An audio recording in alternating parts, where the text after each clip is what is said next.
Hey guys, Scrub Lord here, and welcome to another episode of Scrub Souls. In this episode, I am going to show you where you can farm some blood gems, some nice blood gems, without going into the CDs, because I was having a lot of difficulty in the Chalice Dungeons with this particular character, so I went ahead and found a couple places I can farm up good ones here.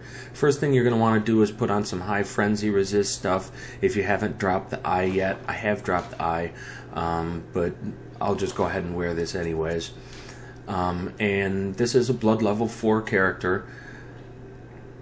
And as you can see, I've got on runes that the eye runes that give me more items from fallen enemies, as well as some more frenzy resistance, because I am going to head up to the Winter Lanterns after we finish down here. For this first area, you're going to want to use a fire weapon. That's going to make a big difference against these werewolf creatures. It's a lot better than buffing your weapon with fire. You'll do a lot more damage, and we can kill most of these in 2 hits, maybe 3. Yeah. Okay, so these are the sideways head werewolves at the beginning of the Nightmare of Mensis. And they will kill you. They've got one particular attack that's kind of devastating. But for the most part, if you've got a fire weapon, you should be able to take these guys down pretty easily, even at BL4. And that's a very nice gem I just picked up, if you don't have good fire gems yet. There are a total of 4 of these werewolves, 1 at the beginning of the level, 2 at the beginning of the bridge, and 1 at the end of the bridge, so it's pretty easy to farm up a bunch of gems if you want. And to respawn them, just use a bold hunter's mark, and then you won't have to go back to the hunter's dream in order for the werewolves to respawn. The second area I went to in order to try to buff up my weapon with better gems is going to be at Murgo's Loft Middle Bonfire. After you open up the next elevator, we're going to have some access to some Winter Lanterns, and they're going to drop us some decent gems. They're going to be curse gems, so they're kind of iffy. You know, you end up getting a curse attribute that you don't want.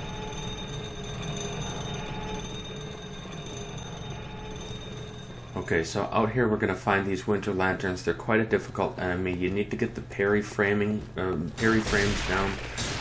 It seems like it would be really easy because they've got such a slow wind-up, but it just seems like there's a fairly small window. If you're a little too early, you'll miss it altogether. A little bit too late, they're going to grab you and kill you, at least at this level. You actually don't have to parry them a second time, and some people say to go ahead and bring sedatives. I think that's a waste. I mean, when you're farming, you know, there's no reason to use up a lot of consumables. Boom. Parry. Now, you don't have to parry again. You can just go ahead and wind up a strong attack, and then wind up another one. And you should pretty much take them down. Actually, after I finish, I've got another nice gem there. After I finish a few of these runs and buff up my weapon a little, I'm able to do that in 2 hits. So I take the first parry, strong attack, another strong attack. That should be it for him. Alright, so that's my second location. Let's go visit an old friend. See if these new blood gems help me out at all.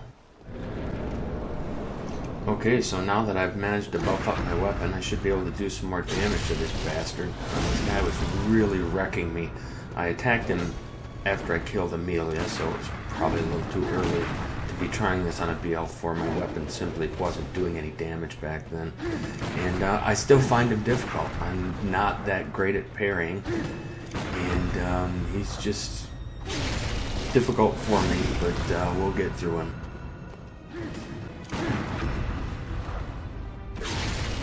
Okay, so when you get this guy close to half health, you really want to get on him, because he's going to do his transformation and it's going to give you a chance to do a backstab. And I was a little too slow on that. If you can do it before he gets his weapon out, you should be able to chain him together and take him down just like that.